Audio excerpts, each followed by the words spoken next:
When we have a feeling in our hearts, we're creating electrical and magnetic waves inside of our bodies that extend beyond our bodies into the world around us. And what's so interesting is the research shows that those waves extend not just 1 meter or 2 meters, many, many kilometers beyond where our heart physically resides. So right now in this room is having an effect on Italy beyond this building, beyond these walls. The field of energy that we are about to discuss is a mirror. A mirror, it reflects our feeling of what we are experiencing in the moment. So if our belief is that our healing is about to happen, or that our perfect relationship will come to us someday, or that our abundance in the bank will happen someday, the field will keep reflecting someday, someday, someday, because it is open-ended. There is no outcome. There is no conclusion. This is a very subtle, very powerful understanding of how this field works. This field that we're about to discuss now, the divine matrix, is a field that mirrors now, not in the future, not in the past, this moment. So what we choose to experience in our lives, we must first feel in our hearts as if it has already happened. And this is something that happens all the time in this part of the world. It's not one-time only healing. They do this all the time. But when Western scientists see this, it makes no sense. Because Western science says that our beliefs and our feelings and our emotions have no effect on the world outside of our bodies.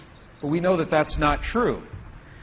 The experiments that we showed just before the break, the 3 experiments, what they showed is that human DNA has a direct effect on our physical world. 1. Number 2, they showed that human emotion changes the DNA that is changing our physical world. And it's happening because there's a field that connects everything together. The experiments suggest that Max Planck's matrix, this matrix, is the conduit.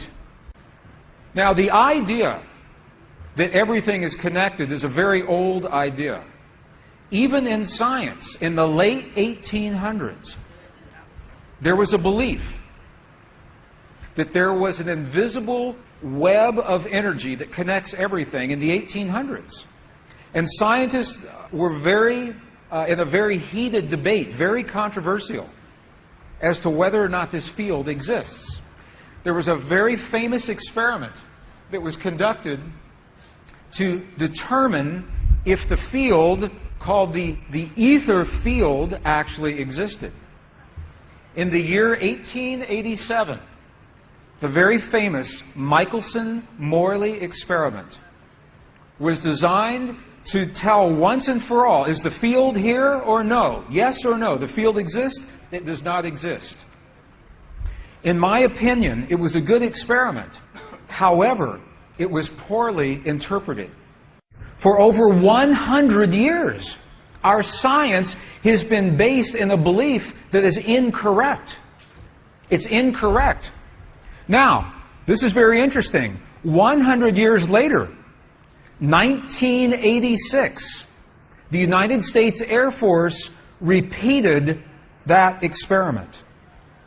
1986, the United States Air Force replicated the Michelson-Morley experiment.